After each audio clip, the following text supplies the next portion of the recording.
All right. Well, we're pleased to have an opportunity to be here to speak with you folks. And so, what we're going to talk about today is a topic I've been discussing for almost probably what now 25 years, and it continues to be a reoccurring problem.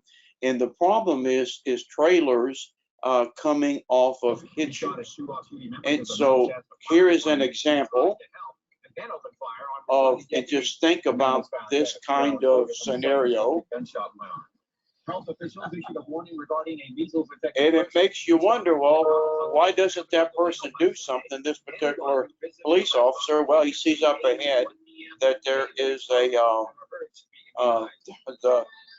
truck that was pulling that trailer is waiting on the trailer. I just yesterday did a program, and same thing that guy said trailer came off, and he looked up on the side of his window, and there was his trailer passing him by. And so when you start looking at these kinds of things, obviously, I know it brings a little bit of laughter always, but you know that this will actually then stop, and it's going to stop somewhere. And what you're obviously concerned about is where it's going to stop and what damage it's going to do. And my last one that I like to show is basically a do-nothing boat trailer. And you can see here the extent of the damage. And we'll rerun this back around here so that you can see if that trailer would have come off just a little bit, a fraction of a second later, it would have hit that guy right on the side of the door. Now, I'm bringing this up because to begin with, all of you out there that are in business for yourself, I'm going to ask you a very simple question, and that question is, if the trailer comes off, separates from the truck, and let's say it's your boat trailer, it's a chemical trailer, it's whatever kind of trailer you have, and is freewheeling down the road, are you covered with insurance? And I'm going to tell you, at least from all for 25 years of this, majority of the time you do not have insurance. Your insurance policy says if it basically comes off, then it is no longer attached to the covered vehicle where the insurance is. Again, yesterday I had a couple folks that were telling me that they actually went and purchased trailer insurance because you can get it and it's not that expensive. Folks, without the insurance to back you up, there's a lot of things here that's of great concern. So what we're going to do in this particular presentation is to look at this connection point on your hitches and your trailers and bringing the various items together. And so let's begin with the truck first, because obviously that's where we get the power. And if you notice here, I'm using some probably a little outdated numbers for Fords, but it's the same concept. You notice here we have the word series, and the word series means there is a series of F-150s, a series of 250s. Just because it says it's a 2500, 3500 for other brands, other makes and models, doesn't mean they're the same. So if you notice here that an F-150 can pull from 2 to 8,800 pounds, depending on that specific truck that you're looking at. And in fact, if you looked at this, and nobody believes this, we have some Ford Rangers on the upper ends of 5,800 pounds that can actually pull more than an F-150. And so when you start to buy a truck, whether it's new or used, you need to know what exactly that particular truck can do. And again, where you get this information is going to be in your owner's manual. Owner's manual found in the glove box, and or I'm being told now online is the way that they're going to be dealing with these owner manuals.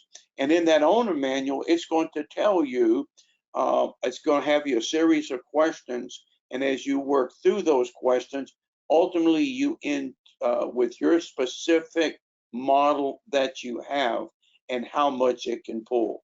That's the beginning process. Now, with that truck comes a hitch.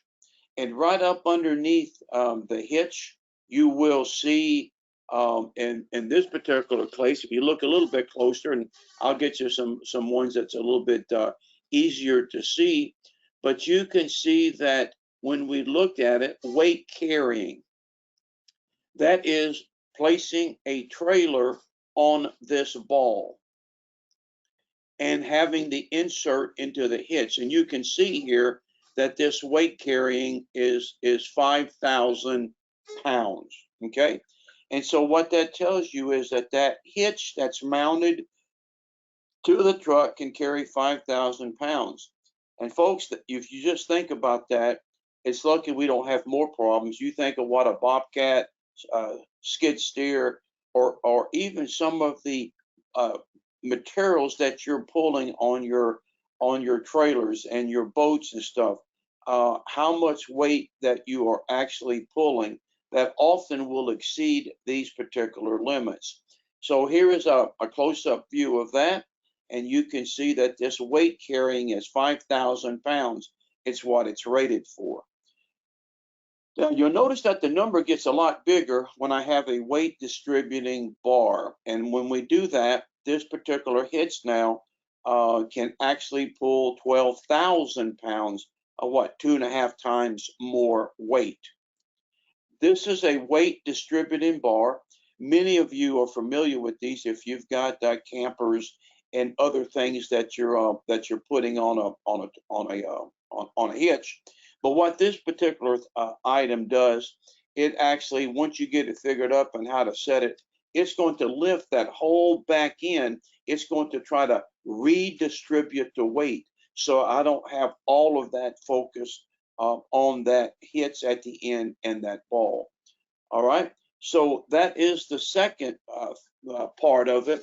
How much can the truck pull and how much can the hitch pull? And just to show you, you can get hitches. Here's one that's rated for 13,000 pounds. And here is one that's rated for 17,000 pounds. The reason you want to know that these things have ratings is when you order a new truck or you're looking at a used truck, it's important to know that so that when you buy a truck, that it has a hitch that can actually match up with what the truck can pull. And folks, once you start looking at this and spending 5 minutes to come up with these numbers, you're going to realize that a lot of you have hitches that you wouldn't put on a small truck.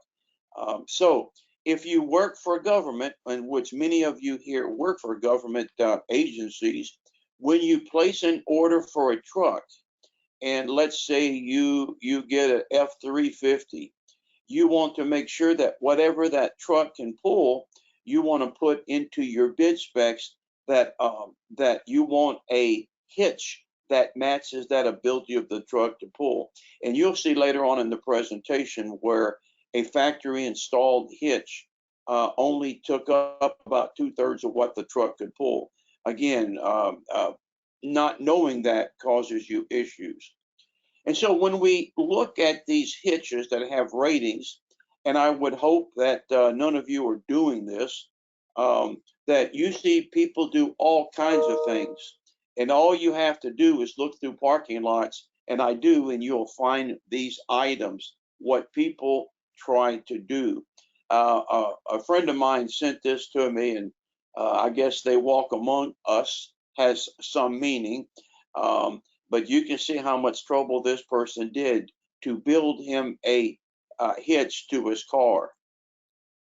And while they may look good and have good intentions, you really don't even know what the ratings are in terms of any of this. So if you're doing any of this, whether you're at the business or at home, then you have an accident and your trailer comes off, you're going to be responsible for it. Maybe even if you have insurance because of how you're operating your equipment. And again, there's some designs here, folks, that are just amazing. These are some pseudo engineers, and they have a lot of potential. And if you think about how we spend money and time to make things work. All right. So I said the truck had a certain amount, and we're going to say, for the sake of argument, 9,000 pounds. And I'm telling you that this hitch that you're seeing here is rated for 7,500 pounds. So when we look at that, I'm going to ask you then, how much of a load can I tow behind this truck?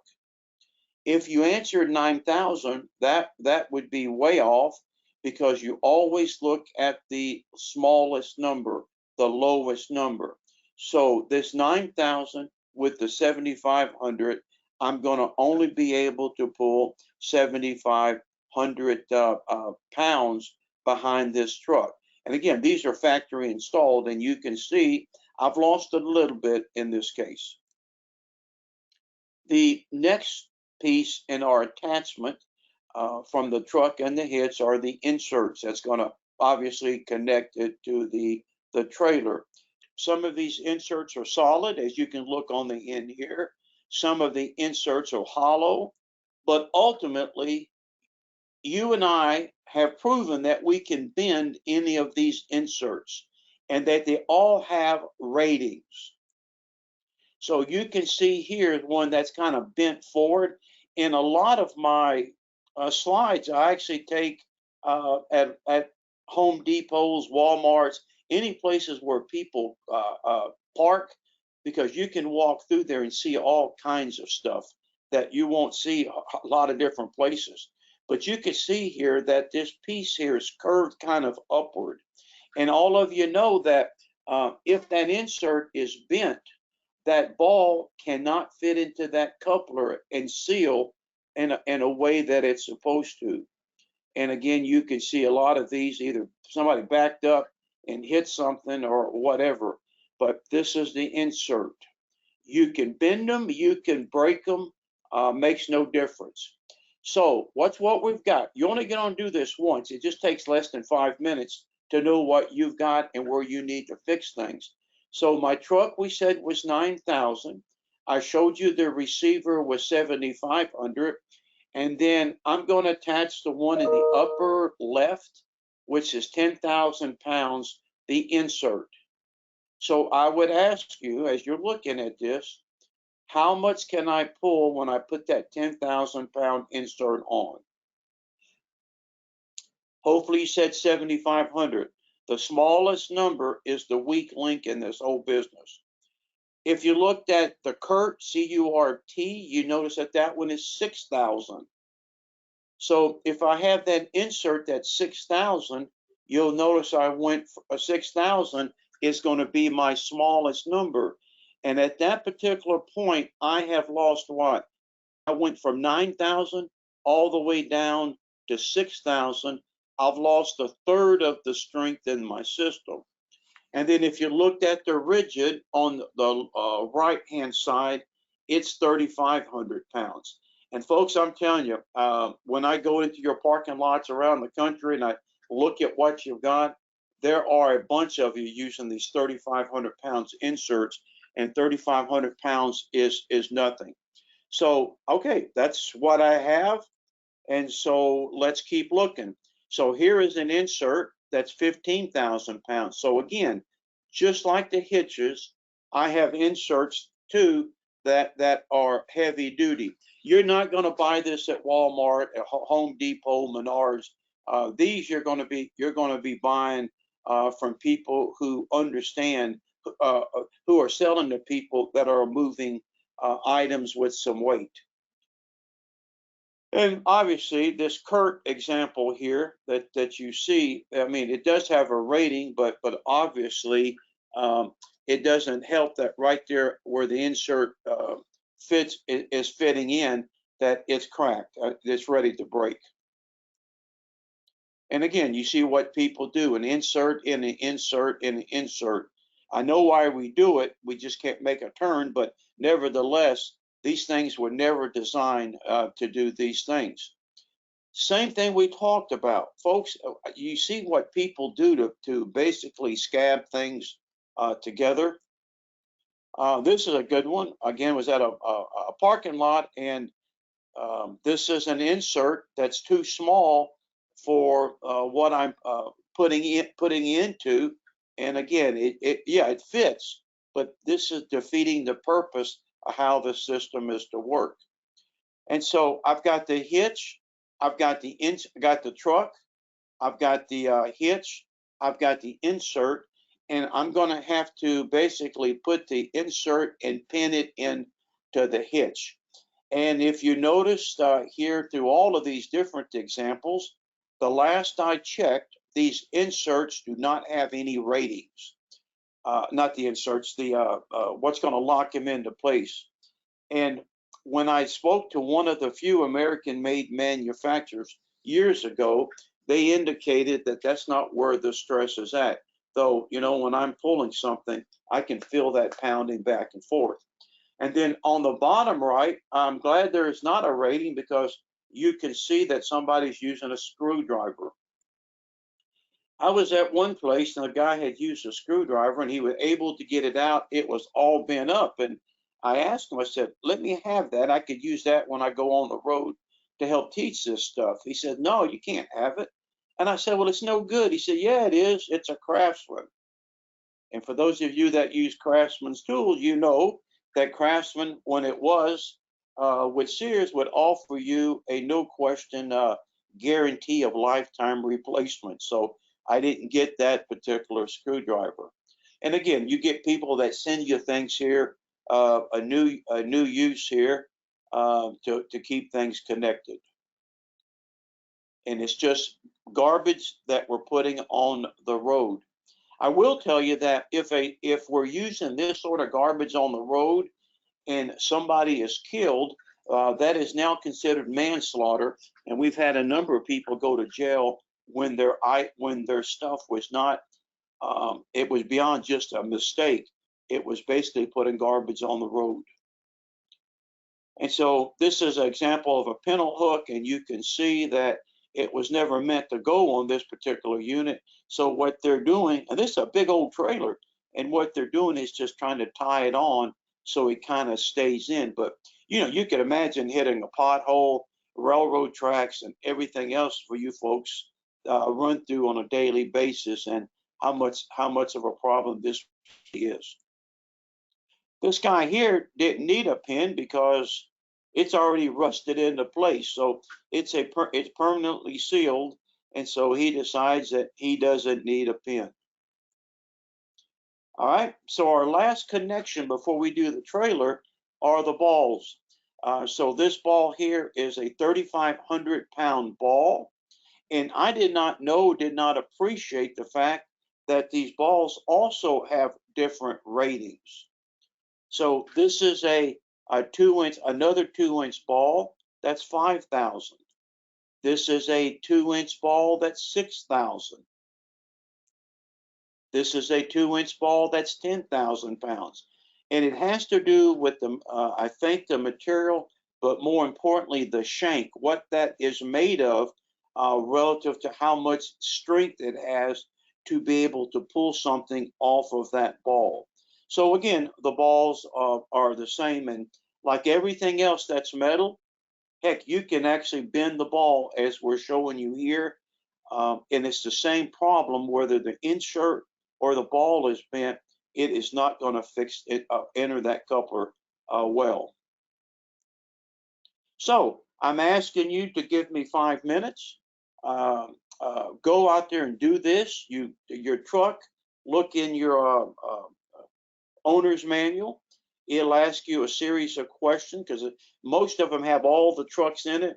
And so it will ask you a series of questions to get to your truck.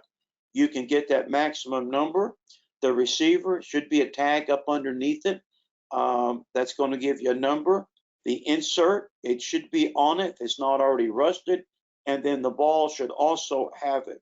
So you can see from this example here that I could pull 9,000, but at this point, my weak link is the 6,000 ball. Now I could get another ball and raise it up to that 10,000, which would be better than what I have here. The problem here is the receiver is undersized, and that's roughly about a $500 fix to get another receiver put on. But if we know this, then this is going to help us when we hook up the trailer. All right, so here we go with the trailer. On the tongue of the trailer, there is a tag. And if you'll see on this one here, about the second line down, you'll see GVWR, gross vehicle weight rating. And you'll notice that this one is 2990 pounds. And you have to be careful about metric and pounds. We're dealing in pounds. So 2990, the gross vehicle weight rating is the total amount that that trailer can carry, including itself. So when that gross vehicle weight rating is, this one here is 2990, and there's a reason that it's this odd shape on the whether or not you need brakes or lights, usually falls at that 3,000 pounds. So they're just underneath it, which gets them out of certain things. So if I had this trailer fully loaded, plus its weight came at 2990, would I be able to pull it with what's in the blue box on the left? And the answer is yes. My system is 6,000 pounds. I can pull 6,000. What I'm pulling here is 2990. All right, so this one here would work. Here is another trailer, and I've got it written in where it's easier to see. So let's say that the trailer is 14,300 gross vehicle weight rating. Would I legally be able to apply, or could my truck even move and pull this thing if it was fully loaded? And the answer is I have a problem, because it's too heavy of a trailer for the truck, the receiver, the insert, or the ball to pull. But somebody said, well, Fred, I might not load it all the way down.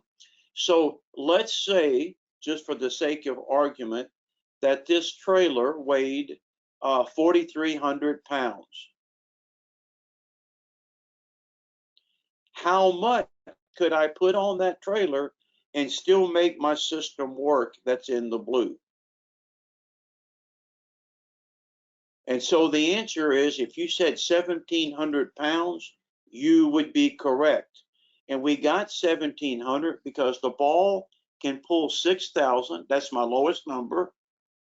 4,300 of that is the trailer that's in pulling, and 43 from 6,000 gives me 1,700 pounds, which, folks, in today's world is not a lot of weight.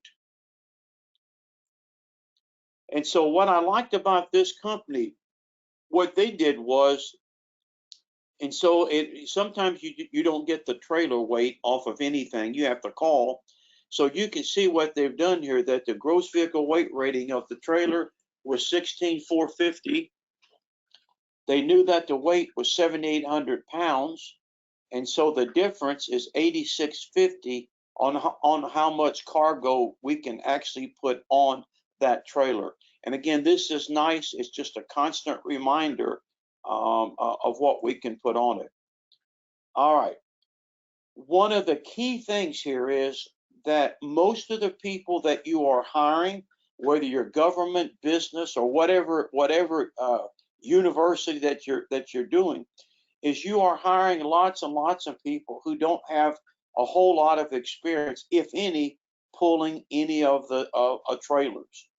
And so it makes it pretty difficult when you're asking them to do certain things, and this is one of them. So the balls come in 1 7/8, 2 inch, and 2 5/16. The couplers that you see on top there come in 1 7/8, 2, and 2 5/16. And so the idea is you're supposed to put a 2-inch into a 2-inch and vice versa. Now, I can't tell the difference. Even after all these years, I don't feel comfortable doing it. And I came across this guy here, and I thought this was pretty cool. He color coded his trailers and the balls on his truck. So anything in green goes into a green coupler. Anything red goes into a red coupler. And again, you paint it whatever colors you want to, so that when a man or woman is helping somebody else or they're hooking their own trailer, it's a visual cue on making sure that we got the right ball into the right coupler. Every single year, I'll get 2 or 3 reports from the field where a trailer has come off, and a lot on the interstate, and they're carrying a bulldozer, let's say, and then it ends up most of the time in a field or someplace where somebody's not killed. And so, and it always comes down that if I put a 2-inch ball in a 2 5/16 coupler, that locking mechanism just doesn't fit. Hey, it's real easy to go in. Okay, that's great. But the thing is, you hit a good pothole, railroad tracks, or other things. You go off the side of the road with your tires, and there's this back and forth movement. They're easily to come off. And if anybody has, because I can't talk to you directly, if anybody has any questions as we're going, please ask me now, because I will finish up at 2, because I'm Carlton's warm-up act today. So if you've got some questions, ask as we go, and we'll take them. So, and then part of it is we don't spend a lot of time even taking a few seconds to look at the conditions of the coupler, as this is the main piece that hooks it to the truck. And then you can see again, we could spend all day showing how people have jury rigged these devices, and again, you just keep looking at what people do to make these things work.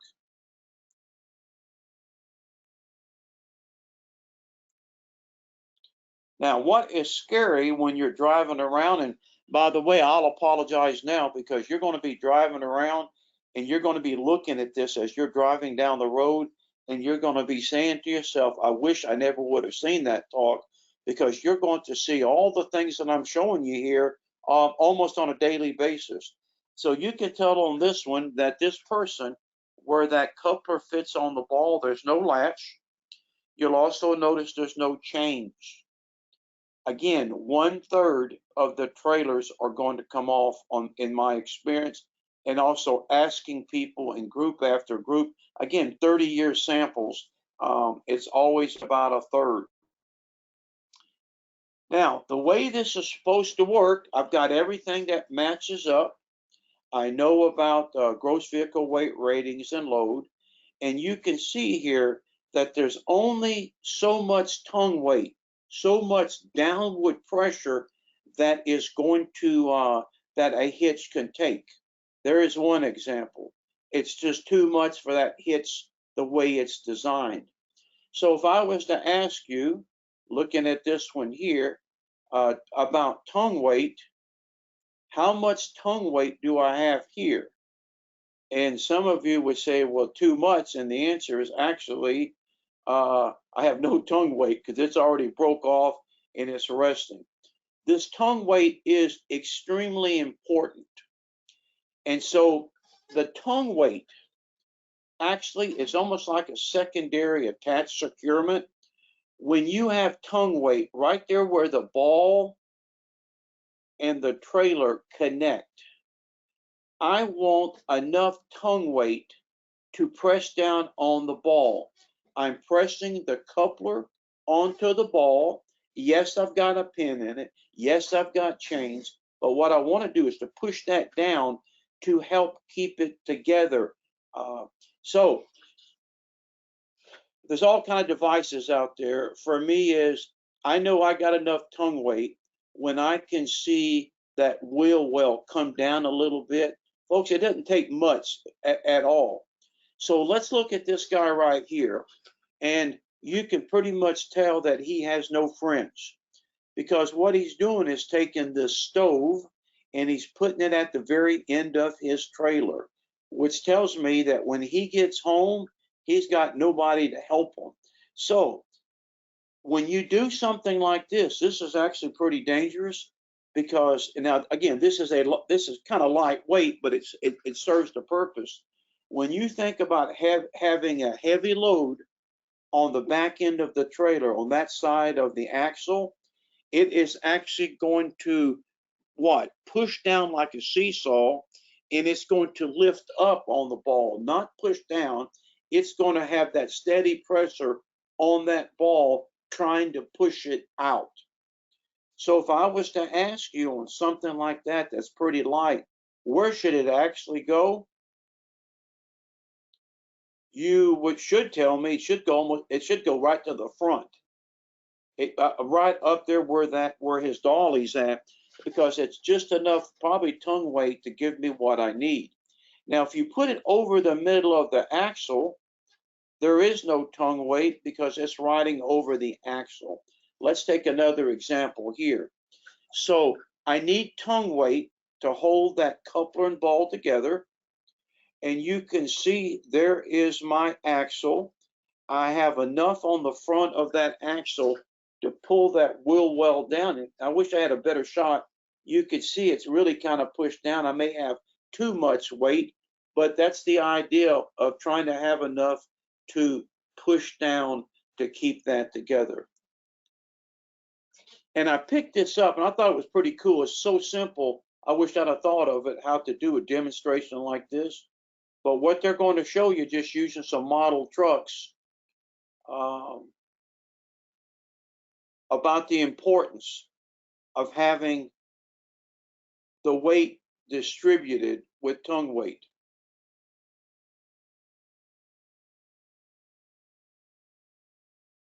And you can see here what happens when in fact you have that tongue weight not distributed properly, and you hit a pothole, you hit something, how easy it is for that thing to swing back and forth. Again, have enough tongue weight and you can see what happens. So I thought this was just a cool demonstration to show you the importance of having the tongue weight properly distributed. And he's making the point here, the faster you go and the more you get that, it's yeah, there is that 10 to 15%.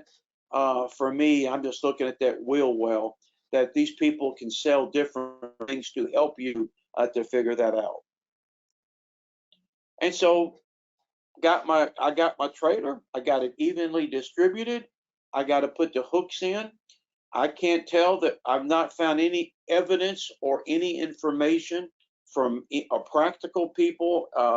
It appears that whether I put that in from the front, the hook from the front or to the back, that it makes any difference. Now, here's what we've got. And you can see here on the left, I've got a really big hitch, 18,200 pounds. This is a major truck, going to pull heavy equipment. What I also want you to notice is that I can't get a hook into the ear there, into that slot. It's barely fitting in. And so when you spend money on these big kinds of trucks, we got to make sure that when you decide to buy one, that you can actually put a hook into it. And I was trying to show you here how that hook doesn't go all the way in, it's just partly hanging out. And so what this person had to do then was jury rig this up and get him something that had that, you can see this, I'm not sure what that's even called, that the blue device there, that it had enough that it could hold 18,000, whatever that was, 800 pounds. And now I have something to put the hook in. So that hook needs to go all the way in. And you see what people do out there. You're thinking, man, at least curve that around. So if the cops see it, maybe they won't have any reason to stop you that when it looks like that. These chains are so important. I didn't take this one, but I bet I got 1,000 pictures of it from people. Yeah, this guy's pretty bright. If he ever pulls on it, he's going to lose everything that he's got there. Now, so here is another issue that I really always bring up a lot, besides making sure you have insurance, knowing your ratings, not using garbage devices out there, has to do with the chains. Most of you appreciate what these chains do, most of you. And so what I would rather see you do, and first of all, if I was to ask you, do you always put on chains, even if you go a short distance? Your answer better be yes, because most of the accidents are happening not too far from where you're at. And if I was there and I ask you, how many of you have ever had a coupler come off the ball? It's always 30 to 50% in every single group. And so this chain is going to be one way of keeping it attached and not having your trailer go and slam into a building or into a car. So there's two ways of hooking a trailer, the chains. One is if you're, let's see how we're going to do this. Showing if I'm at the back of I'm at the tongue of the trailer, is for my right chain to go on the right truck, the left chain to go on the left side of the truck. And so it's just hanging there.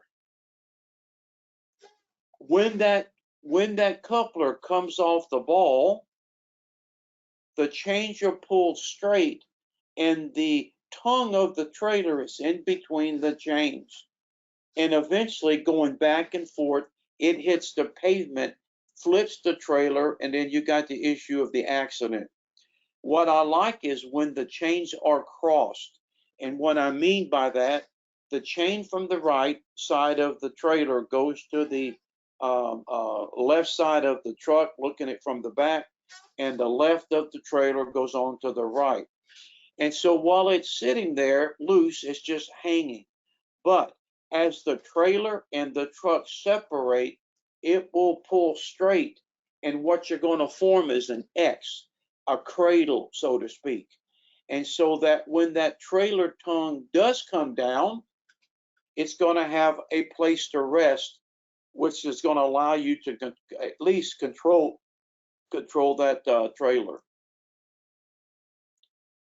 Now, if you are pulling trailer, and again, almost everybody that's online today will tell you they have people who help them to hook the trucks, trailer and trucks. They help them to speed things up in the morning. Folks, always remember, the driver is always responsible if there's an accident. And when I ask this in groups, I always get a number of people that will give you the stories when they did not check behind somebody. And what happened is they forgot to put the chain on. They forgot to put the pin in. It's things that have gone wrong. And so always double check. It's one of the highlights, at least for me, of the talk, in addition to crossing the chains. So, you see these kinds of things like that in parking lots, and folks, that's one chain. And if that coupler, by the way, which doesn't have a pin in the latch, if that was to come off, that trailer is going to sway back and forth. Here again, you looking at garbage, you can see that the hook didn't work. So what they just decided to do was just get this little S pin here and stick it on it. I also want you to notice the wire sticking out. We're going to talk about that in just a second. Here is another one. Extremely dangerous when you see this on the road. If that coupler without a pin was to pop off from a pothole, that trailer is going to jerk around, go back and forth, and now you're going to have a control problem, and the trailer is going to be controlling, in this case, this vehicle. So you need two chains, and typically what I like is each chain to carry the full load. And the idea behind that is if one chain does break, then you have another chain that at least has got some strength to be holding on. Now, when you go to repair a chain, I wish you wouldn't, but people want to save money. And so you can see the devices that they're using. These are, I ask people what these are, and they will tell you, oh, it's a carabiner. This ain't no carabiner. It's car keys. When you go to a conference, these folks will have their names written on it, and you know, it's for keys. Now, people use this to repair stuff because it's easier to hook two partial chains together into one. And what I want you to notice, it says not for climbing. And so my guess is this is just like the McDonald's lady that she got burnt with coffee. And now when you drink a McDonald's coffee cup, it's got hot everywhere around it, on the bottom, it's everywhere. And so somebody apparently tried to use this for climbing. And I'm willing to bet you that either this company or some other company making these, somebody sued and they won because they were not notified it wasn't for climbing. And the other day, a guy told me, he said, Fred, it doesn't say not for towing. I said, well, it looks like you've got a good law case there. Why don't you go ahead and tow it until it breaks? These are not repair links. This is not a repair link. A repair link are these, I call them H's. This is what a repair link looks like. You match it up to the size of the chains that you're using. And always make sure that when you buy these links that they have a grade on it, a grade 30, 43, 70. Because if they don't have a grade on them, you're going to get a grade 30. And if there's an accident, that could be used against you. So always get one that's got the grade that matches the strength of your chains. And the last piece is this. Here we go. You can see the little black box there right above the 3 and to the left. And I hope you see what the problem is to this pentyl connection. Can you tell where that end of that is? So if that trailer was to pop off, it's going to take that loop with it. That black box is the emergency brake. In the event that the trailer and the truck separate, it is supposed to pull out the pin in that black box and set the brakes. This person here just decided it wasn't even worth fixing, and so they just got it tied off. You can see the pin hanging to the left of the box. They just got it taped up, basically. So the idea is that when the truck and trailer separate, I have to pull out that wire. And so this is better than the other one. It's hooked into the hook, and as long as the hook stays in place, we got it. But a better connection would be to use something like that, where you connect it directly to the hitch. So it's independent of the chain, independent of the hook. Or in this case, if you follow it to the truck, right where there's a hole there on the bumper, you will see that they put in a hook there, and what they're doing is hooking it directly to the truck. So when and if that ever separates, it will pull it out. Now, I will also tell you, I've pulled many pins now in my career, and I bet you I wouldn't be far off to tell you that 90% of them don't work. Now, we think they work, but they don't. So all I'm asking you to do is one day when you're trying to figure out what your ratings are on your truck, your hitch, your insert, your ball, and you're looking at your trailers, is when you're out there, hook it up, pull the pin. That's what it looks like. If it is very difficult to pull out, some of them are almost rusted into place. They do need a little bit of oil or whatever the manufacturer suggests. And what happens here is when you pull that pin, you should hear the brakes come on. I'm deaf and I can't hear that. So the way that I do it is I get into the truck after I pull the pin and I drive off.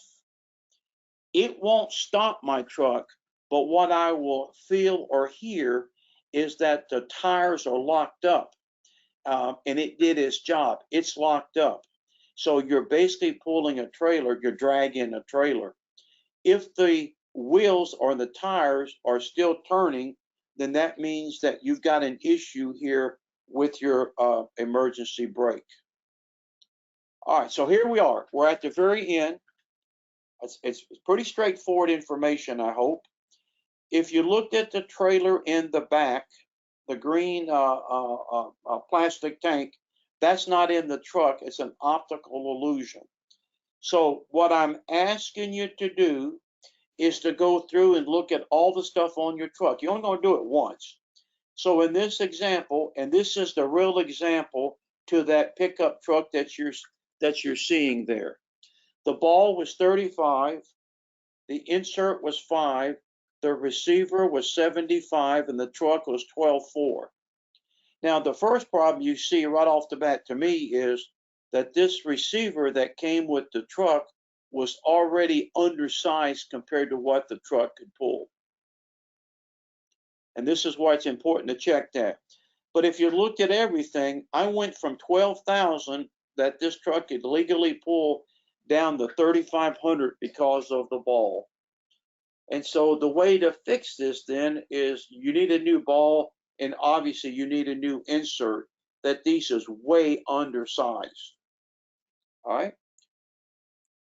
Now what I'm going to do is look at my trailer. The trailer was 7,000. I had to call the trailer to come up with what the weight of the trailer was, and I was surprised that the gross vehicle weight was only 7,000 and that it looked heavier than 2,400, but that was it. So you can see that I can only put 4,600 pounds on my trailer because I've got to count for the weight of 2,400.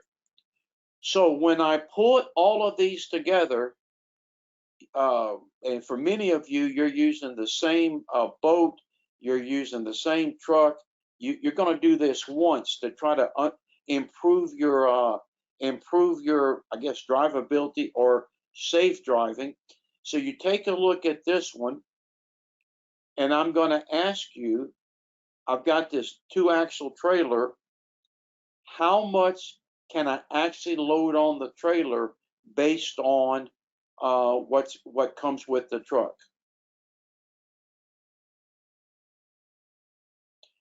And so the answer is my smallest number is 3,500. That's my weak link. Of that, I'm going to be pulling 2,400 for the trailer. That only leaves me 1,100 pounds to put on this trailer, which, folks, is nothing. And this is why when we get to this point here, this is why it's so important that you always check to make sure you always put on your chains and cross them, because it's my opinion that most of our trailers we don't do this, and that we're overloading the trailers, overloading the system. And I want to make sure that I have good chains in the event they come off, that I don't have to worry about hurting someone or something. We have a publication, and I guess since we have a chat somehow, we'll get you this PPP 92. It's on our website. I'll try to remember when we're done and send it in and put it in the chat. So if you're interested in this, there is the trailer. If you're interested in using my presentation to do some training, if there's any utility for that, you just let me know, and then I'll be happy to make it available. All right, so with that then, I'm going to stop sharing my presentation. I tried to leave enough time to answer some questions. And so, Erica, do we have any questions from anybody on anything that I've said that comes to mind that you can see? We have one comment. Will Stevenson has said that his current F-150 he's checked and the weight is up to 14,000 pounds now. Sure. So he just wants to let folks know about that. In fact, stop right there, Erica. That's the important thing is these trucks get bigger and can pull more than they did just when I made those numbers. And next year they'll even be even bigger. I mean, you're paying $75,000 to $100,000 for some of these trucks and more. And so they're getting bigger and bigger. So again, that's important to do exactly what he did was he's just checked. Now that's today's, but whatever what he might have may not be able to carry that much. That's why you check, with your with that specific truck. But good point. Good point. Yeah, thank you so much, Fred. I learned a lot going through this, and I'm definitely going to go out and check our trailers. I have a question, just asking for a friend. If say this friend, we're lowering a trailer onto a ball and it doesn't seem to want to sit down properly, is it okay to like lift it up and shake it around until it sits down properly, or should you get that maintained by someone if it's not sitting easily? Sometimes, depending on the level of the truck and the trailer, they don't always fit well together. I mean, that's hard. So I do shake them. I do move them around. But what I want to make sure is that that insert with the ball is not bent, because what I don't want to do is to force a bent ball to fit into the coupler, and it's not going to seat right when I put that latch down. So we just want to make sure that that coupler and that ball and insert, there's not something wrong with them. That everything looks. I'm okay. I'm okay with that, Erica. Perfect. All right, good. I'll tell that friend. So we have a couple of questions coming in. Todd Garrison wants to know, can you twist the chains to shorten the length if needed?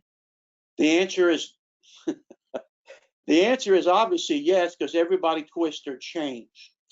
Now, again, we don't have, I remember asking an American manufacturer of chains, and their answer is you should never twist the chains because they break at a small, they will break, their breaking strength is lower. They lose strength.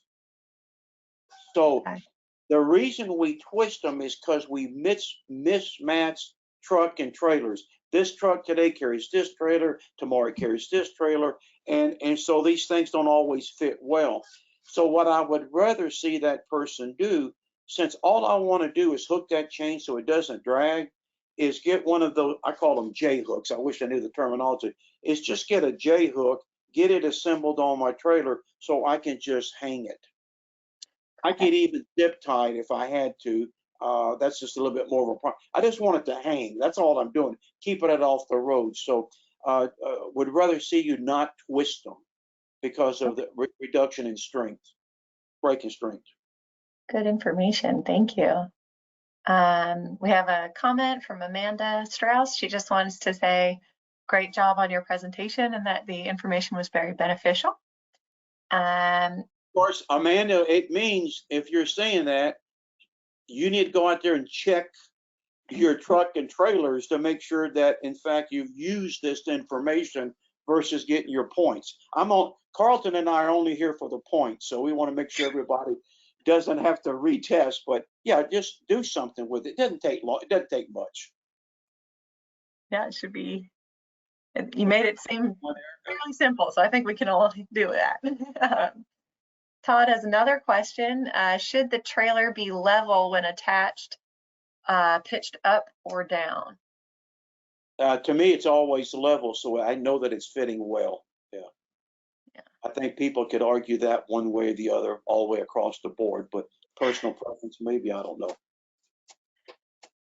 We have a question from Peter Grundy. What is the best method to verify the ball is properly seated? Good question. Well, if it fits on there and snaps in, I've got it. Lots of times you can't tell that though. I guess I'll ask, you said it was Peter? Yes. Peter, you're not from Louisiana, are you? At one time? Peter says no. Oh, okay, because I had a friend from back. So ask him what his thoughts are. What his thoughts are.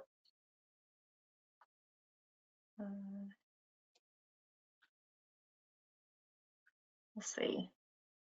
Is he writing back? I think so. Or anybody? Go ahead. Yeah, we can come right back to that one. We'll just Okay. oh, nope, he says I jacked a trailer after seating to make sure it's seated. Oh, that's fine. And I've had people do that, and so I should have answered the way that's a good answer.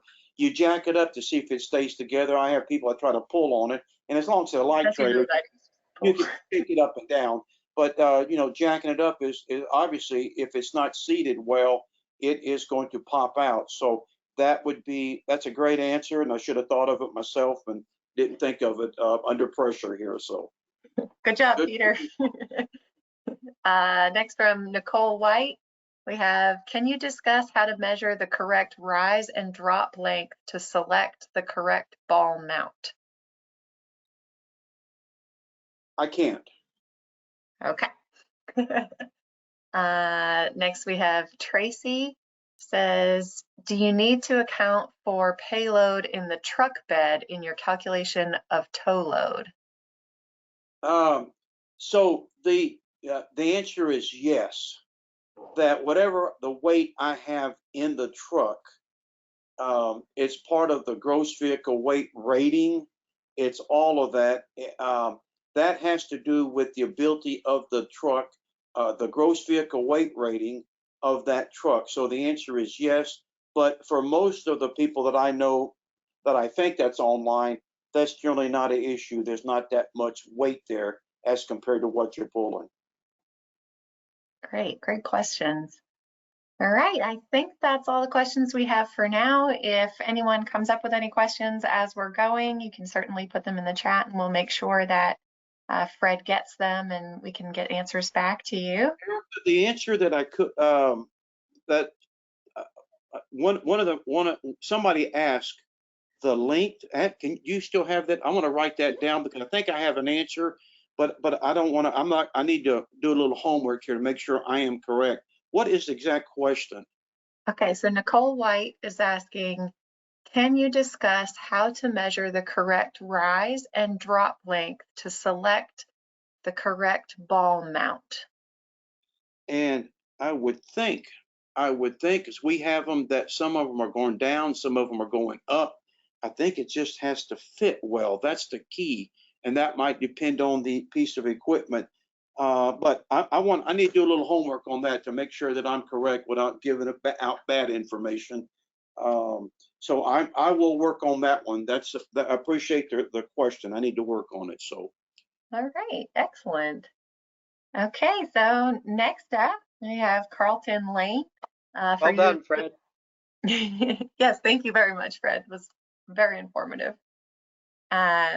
For those of you who don't know Carlton, he is the executive director of the Aquatic Ecosystem Restoration Foundation. He also has 30 plus years as an EPA national pesticide expert. And we are fortunate enough to have Carlton speaking to us today about pesticide safety and proper use. Carlton, I can see your slides, but they are not in the presentation mode. All right. How's that? Your battery is running low. Plug it in. Oh, great. Let me get that going. Perfect. Right, and just a reminder, as you guys were doing before, if you have any questions for Carlton as the presentation goes, please feel free to put those into the question box. All right, take it away, Carlton. All right, well, thank you very much. So yeah, that 30 years, all of it wasn't as an expert. It was just the last 3 years. Most of the time I was chief of the pesticide section, or I was an inspector that was in the field making cases against folks like you. So And believe it or not, there are very, very few, and that's still the case, very, very few aquatic related misuse cases. Every now and then run into one, but pretty well trained group as a whole. So I just need to kind of give you some background information on the history. This is what the Supreme Court has ruled is a pervasively regulated industry. And I know it feels that way, but in the law, it makes a difference in what your liability is. Because it's pervasively regulated, the assumption is that if anyone's in the business of using, buying, selling, distributing, making pesticides, then you should know what the requirements are. So it's a general intent statute, and so there is no defense. I didn't know. That doesn't count. So in the pesticide world, you are expected to know what the requirements are. Hence, we have programs like this that if not instructing you for the first time, at least we're reminding you of what the requirements are. So pesticides have been regulated by the feds since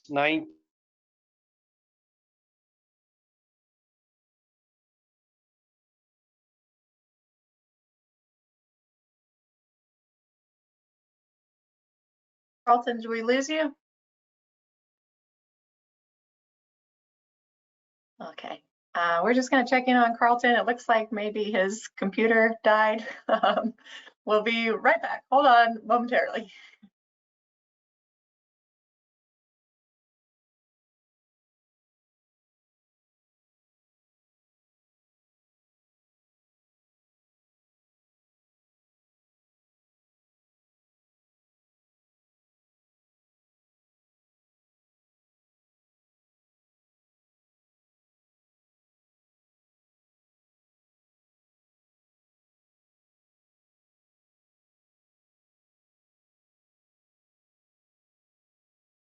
Okay, we can see your slides, Carlton. Can you say something so I can check your audio? I cannot hear you.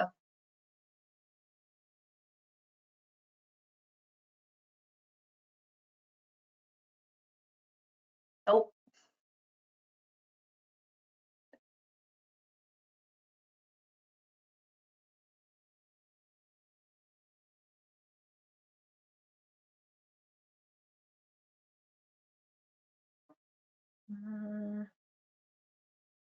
So Amy says that you're unmuted on your end. So it might just be your your mic setting on your computer, which microphone it's pulling from.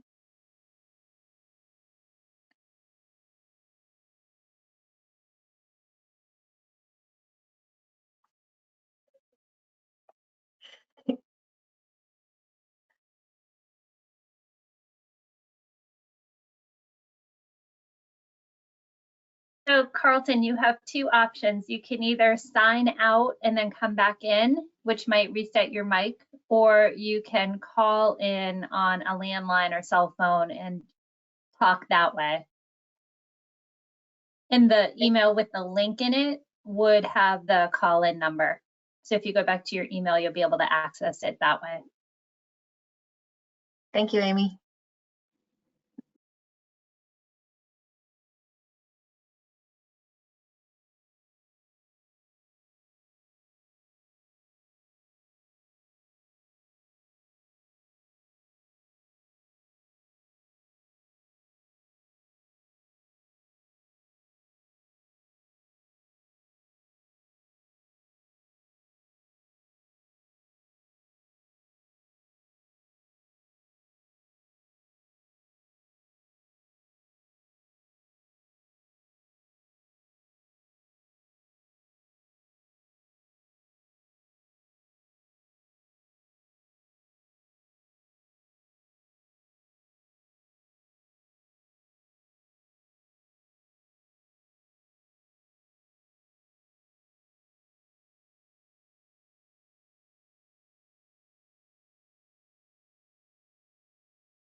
Can you hear me now? Yes, I can hear you, Carlton. I am so sorry. I wasted all my battery strength on Fred. All right, so I think Amy sent you another link. I'm in. Oh, Yeah. yes. Are we good? We can see your web pages, so we need you to open up your slides again. How's that? That's good, and then go into presentation mode. Okay. Hang on.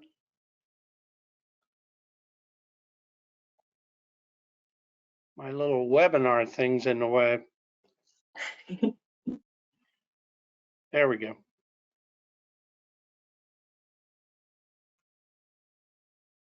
Yep, click that.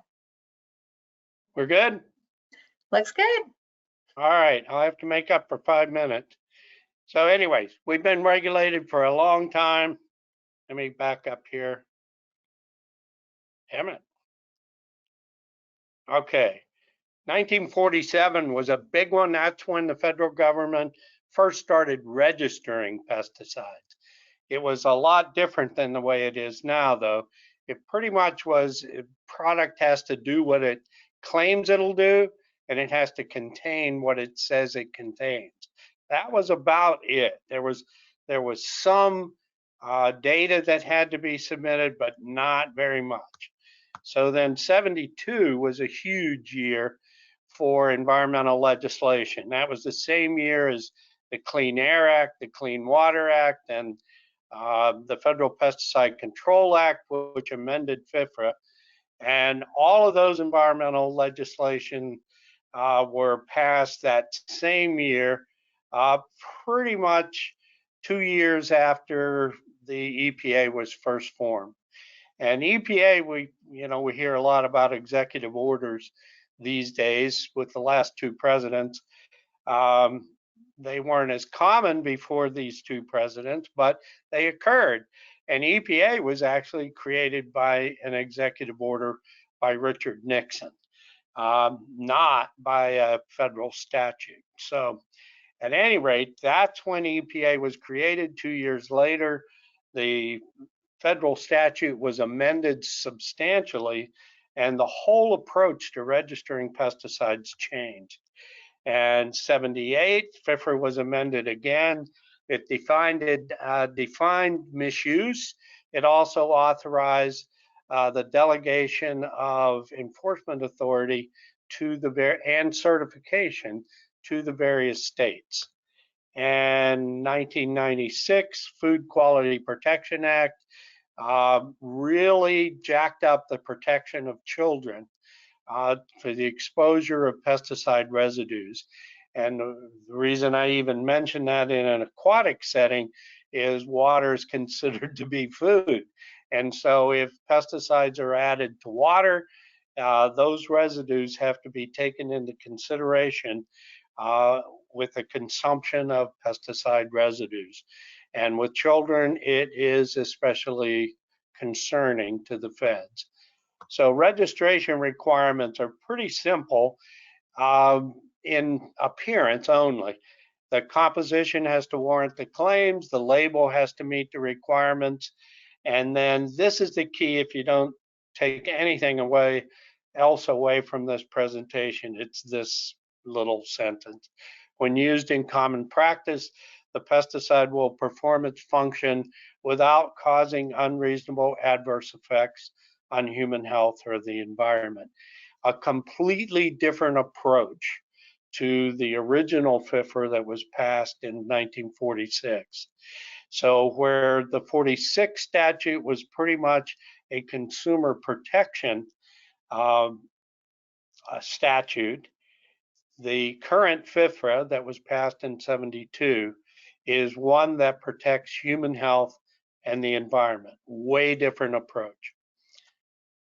So you all heard this shtick before. It costs millions of dollars. That ain't a lie. And it's 120 basic studies before EPA will even open a file on this. So It's all got to be done first. It's not a, hey, I want to register a pesticide. Could you please hold my hand? The answer is no. You go to EPA with that basic set of 120 studies. If it's water, if it's to be used in water, then there's probably 150 studies that have to be done. But the agency will look at those studies and then decide if anything else needs to be done. And the answer is usually yes. So if you go to the Code of Federal Regulations, these are the areas that EPA looks at to be sure that they can essentially certify to the American people that when a product receives an EPA registration, that it can be used without causing any unreasonable adverse effects on human health and the environment. And these are the categories that EPA looks at. They add spray drift evaluation also. That's primarily for ag products, but they are looking at almost anything, even products that are used for pest control in houses. They're looking at, okay, you're spraying a baseboard, where else is that those droplets going? Because that could affect especially children. So this is just a slide that lists all the things that have to do with product identity, composition, and analytical guidelines. These are the kinds of things where it'll say back here, whoop, let me go the other way, or no, maybe I won't. It'll say chemical composition. Well, it's all of those things that they're looking at. Okay, I don't know why that's there. So let me get out of that. The very first thing that has to be done are these 6 studies that talk about human toxicity. And we commonly call it a 6-pack for obvious reasons. And if you're thinking, if you happen to be a manufacturer and you're thinking about registering a molecule as a pesticide, it has potential. You do these 6 things, and if you end up with favorable results, you might want to go to the next level and start looking at those 120 studies that you need to do. But if you don't get favorable results with these 6, save your money, because it just isn't going to happen. So these are 2 really good references that can be used if for some god-awful reason you're really interested in registration stuff. The first one, all you have to do is Google it. Just do EPA, pesticides, pesticide registration manual, or master list. Put all that down there. If you have time during the winter that your crews are not doing anything, if you're reading to your children or grandchildren to make them go to sleep, these are good references to help put your kids to sleep. It does, however, have some really good information in it. So you get a really good sense really fast that this is not a halfway run operation to get a pesticide registered. You listen to the stuff that's on the news and you listen to the stuff that's in the internet about pesticides and how bad they are and blah, blah, blah, blah. These are people that don't know what goes into the process of registering pesticides. And can the agency miss something? Sure, it does happen. It has happened. But for the most part, there's a level of certainty that you should have, that if you're in the business of using EPA registered pesticides, there you should feel pretty comfortable, as long as you follow the label instructions, that you are protected and that nothing terrible is going to happen. As they say, no unreasonable adverse effects. I mean, these things are being used to kill stuff. So there is going to be an adverse effect on something. It's just not an unreasonable one. It's one that's anticipated and covered in the registration process. So if you look at the master list, the thing that makes it interesting there is, just for your own information, look at, for example, companies are required to do tests on potential adverse effects on non-target organisms. So in an aquatic situation, native plants, that sort of thing. What happens to ducks? What happens to fish?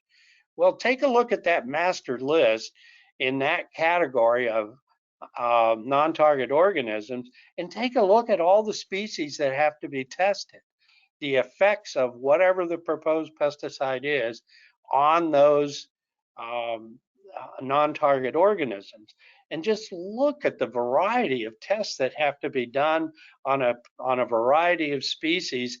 It's pretty comprehensive, so that, you know, it's easy. You've heard me say it since 1974. You know, the label was created as a result of these studies, and that should give you the confidence that when you're using these products, it's reasonable to assume there won't be any adverse effects on human health or the environment. So there are product performance. Now, some years ago, I'm thinking it's maybe 30 years ago, the agency decided that for the most part, product performance data or efficacy data should not be required of manufacturers. The statute under unlawful acts says that it's unlawful for a company to make a claim for a product that is false or misleading. So if a product doesn't work, they're subject to prosecution for making false or misleading claims. If a company is so bad, or there's no other way to put it, that they would sell products that they know don't work, they deserve to be prosecuted.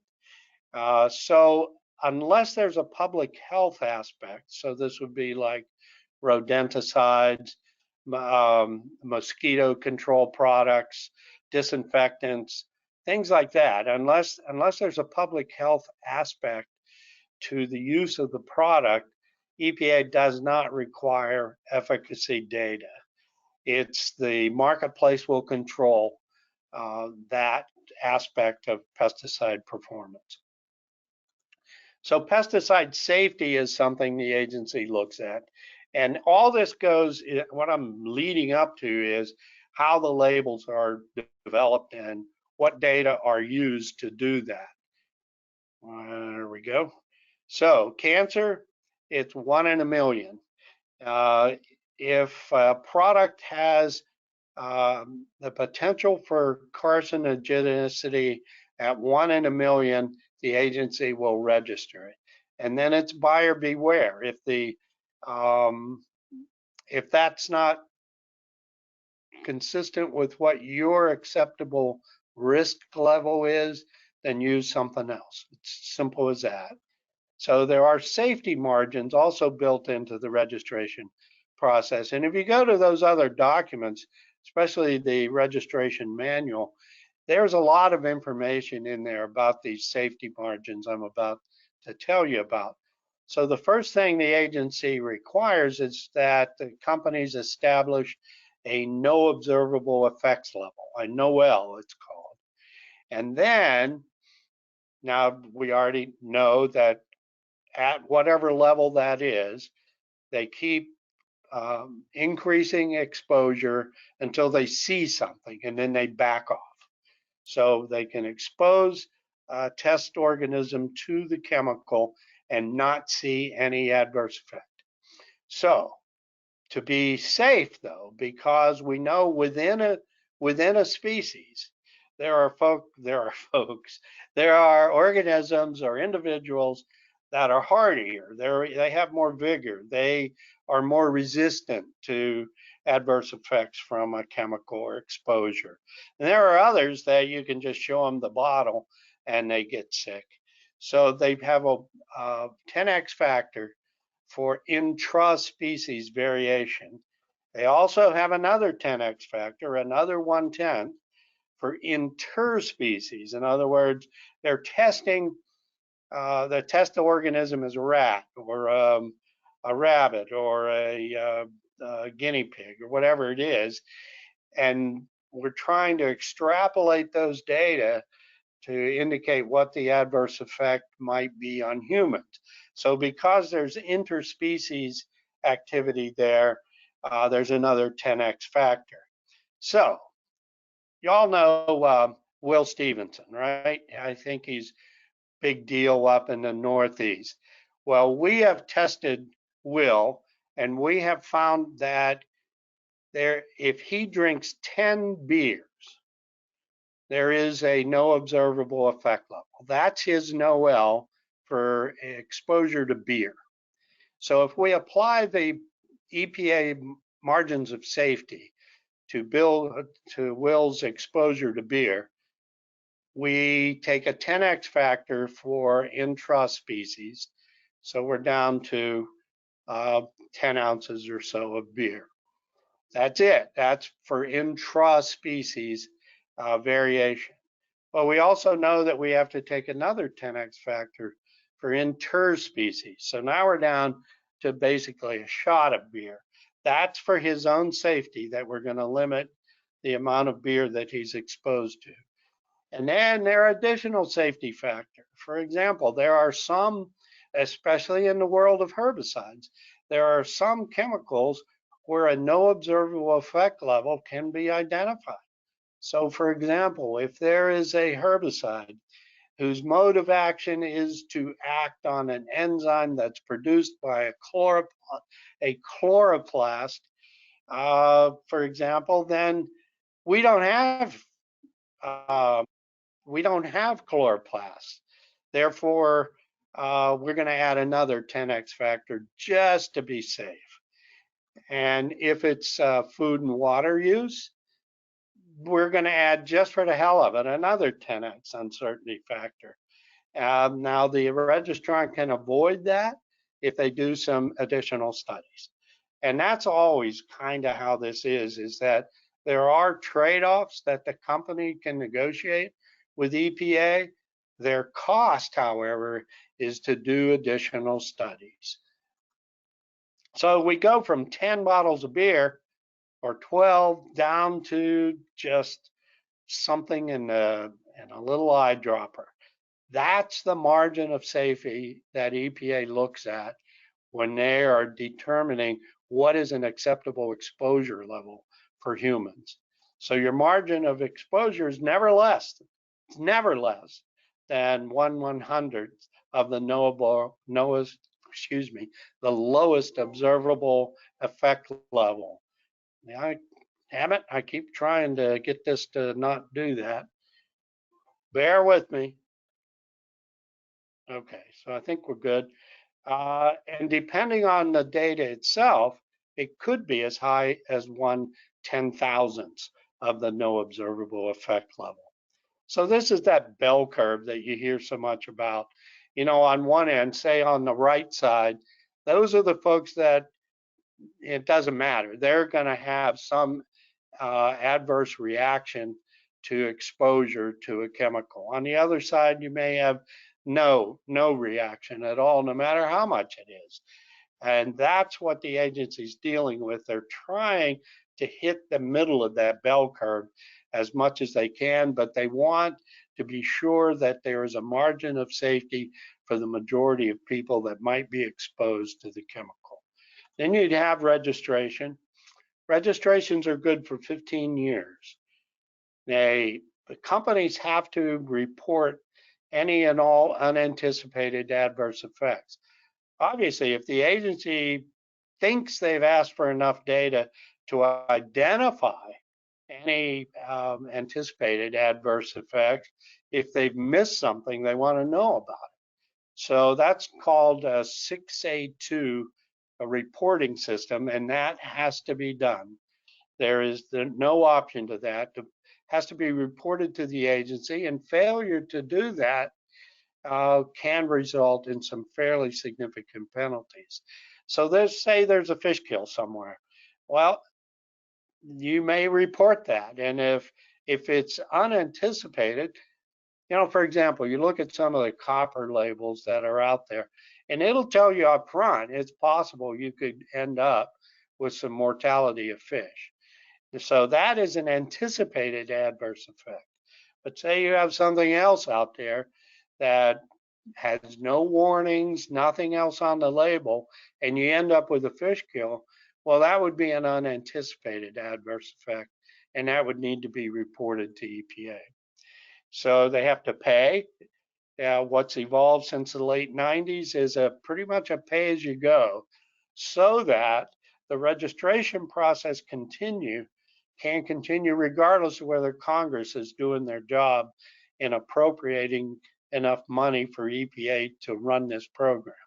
It should be pretty close to self-supporting. And so periodically the cost will increase for companies to do anything to their pesticide label. And there's that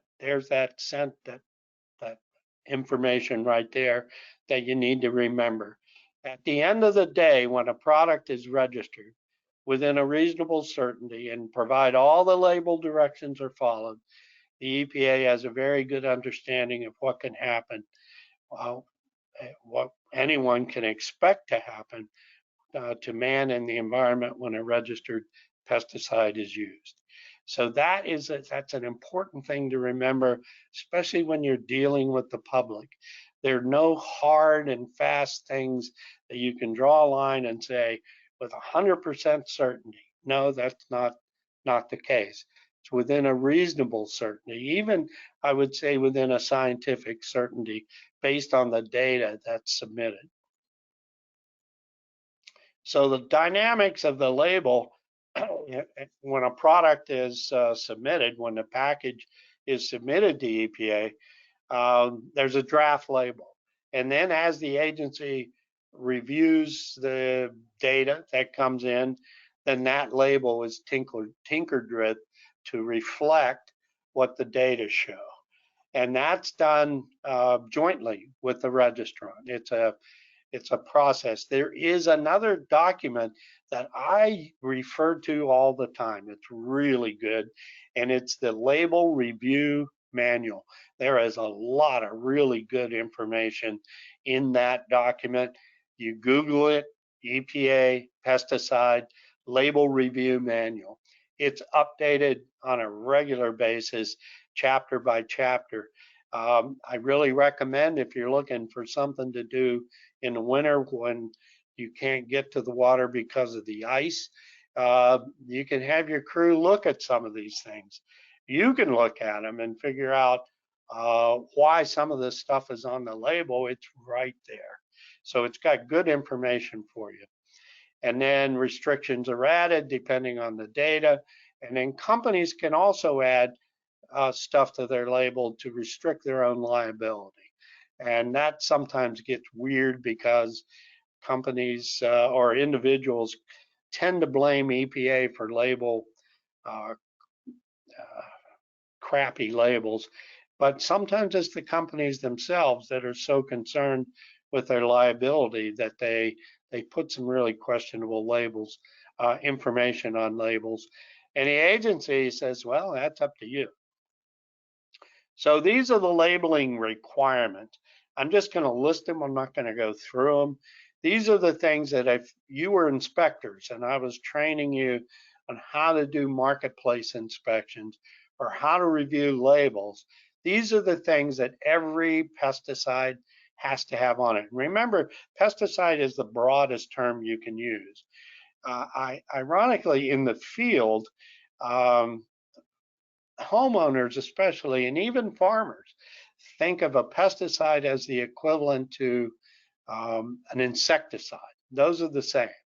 But actually, a pesticide is everything. That's the all-inclusive word that you use. That applies to insecticides, herbicides, slimicides, disinfectants, avicides, pesticide, yankeicides, anything that is marketed as a pesticide or to repel, mitigate, or kill a pest is considered to be a pesticide. So these are the things that have to be on the label, and these are the things that an inspector would look at. And if any of these things are missing or are incomplete, then the product could be considered to be misbranded.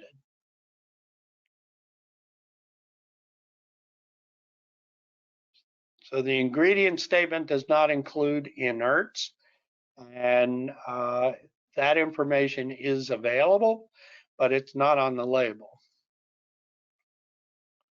Disclaimer statements aren't regulated except to the extent that a company cannot disclaim its responsibility under the Act.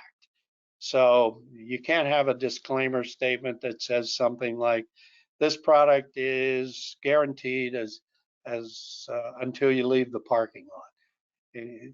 The law requires that the product do what it claims, and the law requires that it contain everything that it says is in it. So if you're paying $2,000 a gallon for something, you damn sure want it to contain what it says it contains. And so the agency has enforcement officers around the country that are monitoring that sort of thing. If it's an ag product, then there must be worker protection language on the label that refers the user to the worker protection standards. And ironically, you wouldn't think you'd have to say this, but the label has to be legible. And there are criteria that have to be followed by the manufacturer for the use of child-resistant packaging. It's not something you need to worry about, but it's another one of those things that should give you some level of comfort that someone's looking at these products, and if there is an inordinate risk to children as a exposure to the packaged product, then it's got to be in child-resistant packaging. I have some horror stories that I could tell you, but they're better told sitting around the bar in New Hampshire. So I think Bo is going to cover the meeting for me this January, so I won't be able to do that unless he bails on me. So the 78 amendment defined pesticide misuse, and it basically listed some exemptions that heretofore were questionable. And we found that some regions were taking enforcement actions for some things that other regions were not. And so the statute then defined this. So for example, you can use less than label rates. Now this is ironic if you live in New Jersey, and maybe even New York can be pretty hinky about this. But the federal law says you can use less than the label rates, and that is not considered to be a misuse. It's an acknowledgement that that as professionals, you may be satisfied with less than 100% kill, let's say. If you're satisfied with the results, or you may even have some target species that is a little more susceptible given the water quality situations that you're facing, and you may get away with less than the label rate. It's not a violation of federal law. You need to be sure that you're okay with your own state requirements, though.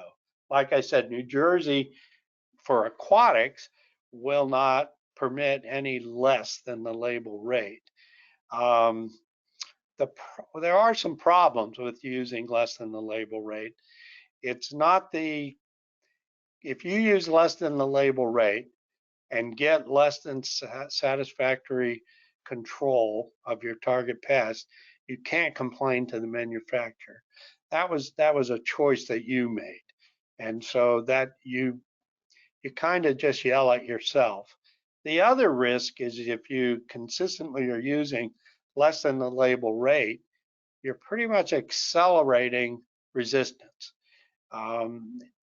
We used to think that that would never be a problem in aquatics, but clearly that has taken place. You know, there's some hydrilla that's resistant in lakes in Florida. We've had some duckweed show resistance to all, believe it or not, to diquat. It used to be you could drive down the highway and just periodically yell diquat out the window and duckweed would start to brown up. But that's not the case anymore. So it's using less than the label rate does have some additional risks beyond exposure to potential misuse charges. So less than the label rate, federally, okay.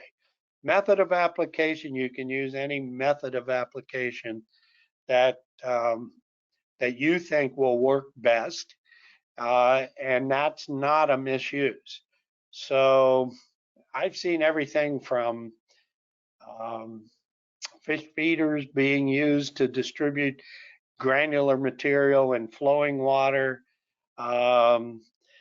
tanks spread across water bodies and dripping chemical in, especially in things like irrigation ditches, things like that, or canals. That's okay.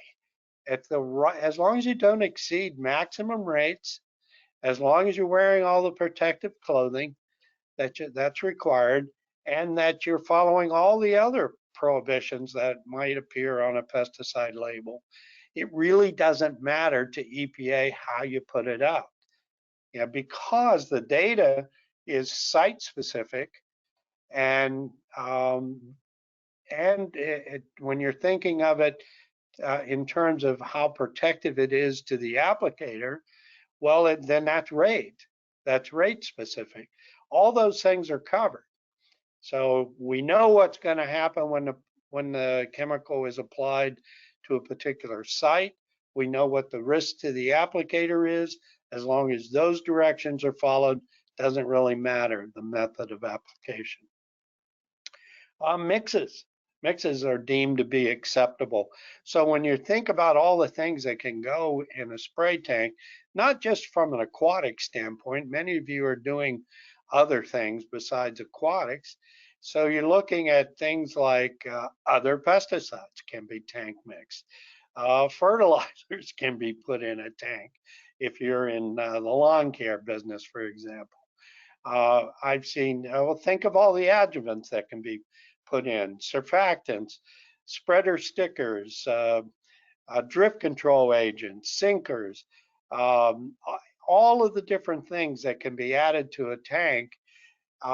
That's okay, as long as the tank mix, as far as the pesticide is concerned, is consistent with the labeled directions for use. Non-target pests. Now we require, sorry, that's some spam coming in. One of my favorite meats, by the way.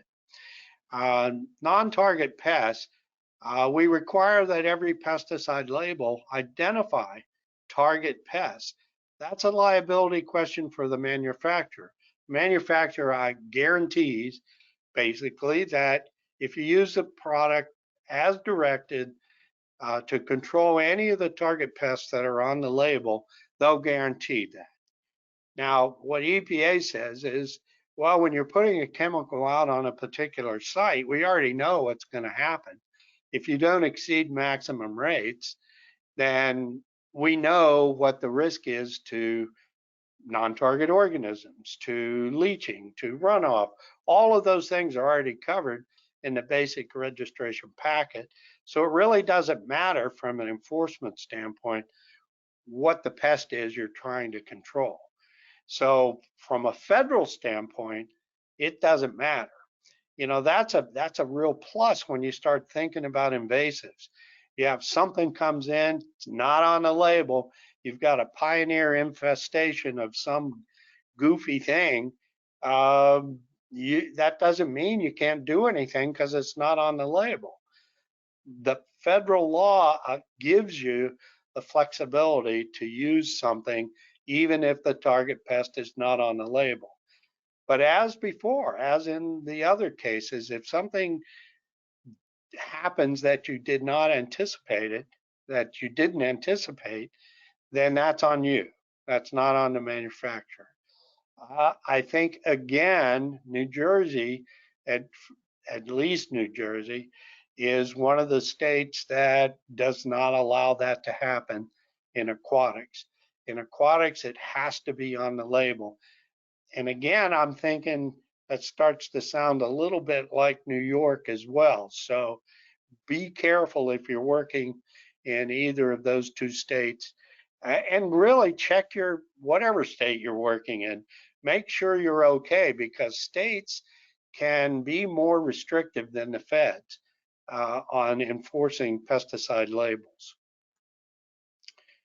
So this is mandatory advisory. This is where interpreting pesticide labels really comes to play. And so when you're looking at things like, well, what about transportation? What about storage? I always get a lot of questions on that. What do I have to do? Well, the first thing is there are a number of states that have specific requirements for storage. North Carolina has very particular requirements if you're a licensed pest control applicator. So I realize that's not in the Northeast, but it's just an example that there can be state requirements that go way beyond the federal requirements. Now, as far as the EPA is concerned, if you're using a pesticide, you have to follow, at the very least, you have to follow the mandatory directions for use. And these are mandatory directions for use are specific statements that are unequivocal, that say you must do something, that it's clear language.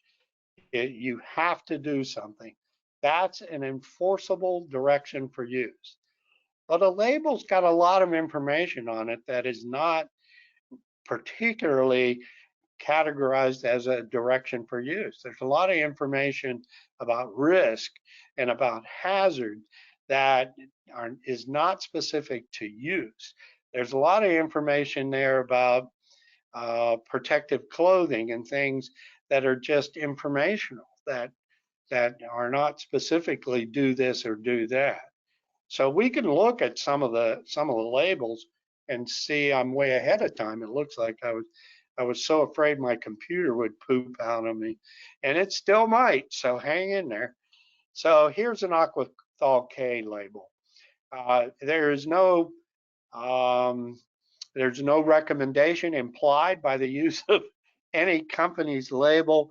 These are taken off their website, and I'm not criticizing or recommending the use of any of these products. So I'm just looking at the label. So every label, pretty much right on the top front panel, is going to identify where this product can be used. Now, I thought it was interesting. He said for aquatic plant control, quiescent, slow-moving, and flowing water aquatic sites. That sounds redundant, doesn't it? To me, it does anyways, since quiescent and slow-moving is also flowing. Nonetheless, there it is. Keep out of reach of children appears on almost every pesticide that's registered.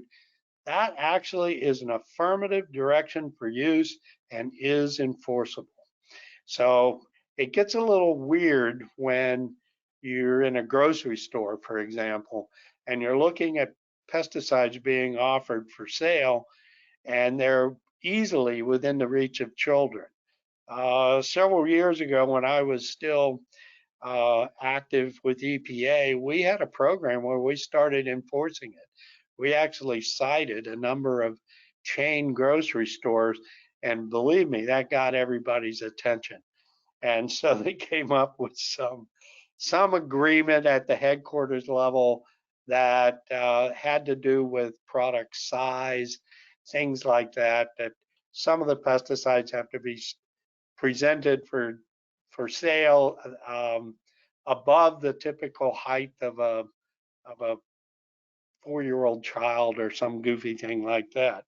But for the most part, you want to be sure that all those pesticides that you are storing under your kitchen sink and in your garage and homeowner type products that your kids can't get access to them, because that actually is a direction for use and it is enforceable. And unfortunately, from a pesticide user standpoint, most of those enforcement actions are deferred because we don't know anything about it until a child is injured by a pesticide. And that's how we find out. I say we like I'm still with EPA, but that's the way it happened when I was with the agency, is we would get notification from a healthcare provider that a child had died or that had been injured as a result of exposure to a pesticide. And 9 times out of 10, they got into something that was under the kitchen sink. So think about where you keep your disinfectants and your raids and your hot shot pesticides. Make sure they're out of the reach of children. It just makes sense. So let's see what else we have. Look here, this is the same label. Under user safety recommendations there in the top left, it starts out with the user should. Well, there you go, right there. That is an advisory statement. And everything that follows in that block is an advisory recommendation. Even the bold user safety recommendation, that means it's not enforceable. Wash your hands thoroughly. Remove.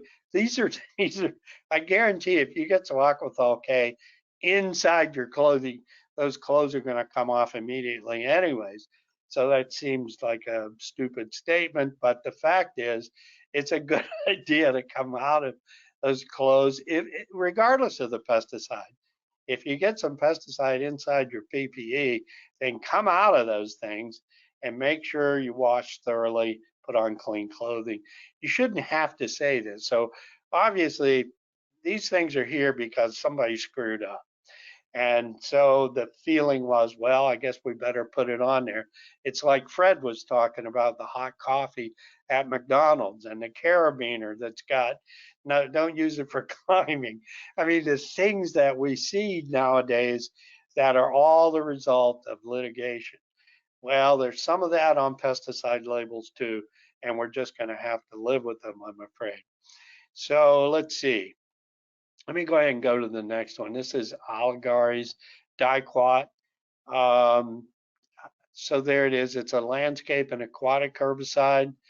It's got there under specimen label, to prevent accidental poisoning. Never put this product into food, drink, or other containers. Used strictly in accordance with the directions on this label. So that has 2 things in it. One, the very first part, that very first sentence there is an affirmative direction for use that's enforceable. The second thing is, use this product strictly in accordance with the directions for label. That takes away some of those exemptions that the registrant didn't want the liability, even if it's dubious. So it says use strictly in accordance with directions on this label. So you don't have a lot of variation there. If you look over in the right column, those same user safety recommendations are there. But if you go all the way up to the top, when it talks about applicators, aquatics, these are things that you have to wear. You have to wear the minimum protective equipment. It tells you to discard the clothing. Do not reuse. Those are all affirmative directions for use that have to be followed. Okay, and anything that is preceded by should, those are advisable. So here's Sonar. That's been around a long time. Let's see. It tells you there's a special local need label. So that's not going to be affixed to the container. You have to come up with that separately. Usually the distributors will have those for you, or you can download them from websites. Let's see, what do we got here? Shake well before using. I don't think they're referring to the applicator there. They're referring to the container. So just standing there and shaking yourself very well would not be in compliance with that You have to have the container, shake it up. Gets a little more difficult if you're using totes, but if you're using the containers that you can pick up and shake, or even if it's a drum, you can roll it around, get some agitation in it, then you'd be in compliance. Environmental hazards there in the top of the right column. Specific directions for use. Do not apply to water except as specified on the label. And then you can go through that under directions for use. Every pesticide has that statement on it. It's a violation to use this product in a manner inconsistent with its labeling.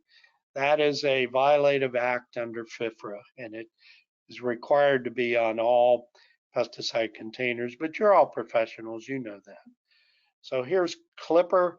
It says for the management of undesirable aquatic vegetation in slow-moving or quiescent water. So there you go. It identifies exactly where it is. Again, you got to shake it, or shake yourself, or shake both you and the container.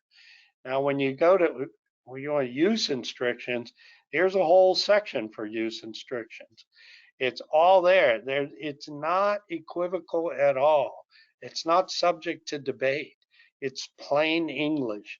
Do not, do not, do not, do not, only treat, may not. That's telling you you can't use it for 5 days after application. Do not use in water utilized for crawfish farming. That's only for our Louisiana friends. It's not for the Northeast. So I'm finished here. This is a sign I use. I just love it. An inspector in Arkansas sent it to me. He was doing an inspection at a golf course and saw this sign and took a picture and sent it to me. And so it's Chipco fungicide was being used on the greens. And that's good advice no matter who you are or what chemical you're using.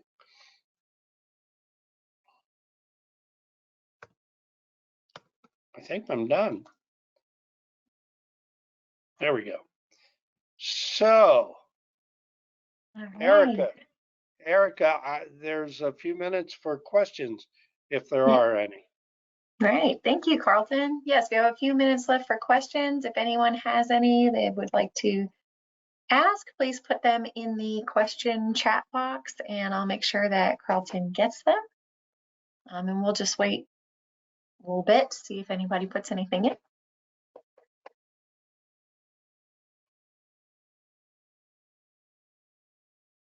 Anything you were afraid to ask about pesticides, you can ask Carlton. No judgment. So if it has to do with anything you did, you might want to call me or email me.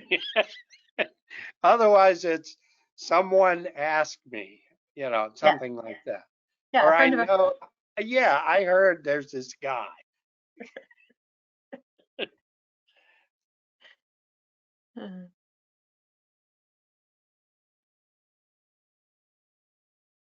All right, and I apologize about my battery. It's in a lot better shape now than it was. Yeah, well, I'm glad that it's charged up. No worries. Yeah. We got it all in there. I'm up to 31% now. Oh, wonderful. And give all kinds of talks today. Yes, and thank you all very much, and especially thank Northeast APMS for doing this. It's a good thing. It's a good, any training opportunity is good, and AERF is pleased to be part of it. Thank you, Carlton, and thank you, Fred, for some excellent talks today. If anyone has any follow-up questions that they want to ask that they forgot to ask during the presentation that come up later, feel free to email us and we can get those questions over to Carlton and Fred. So thank you all for participating. I'm not sure if Summer needs you to check out on the Zoom, but I'm sure you should already be in the Zoom, and I will, and she'll give you further instruction if you need that. So thanks everyone and have a great day. Thank you.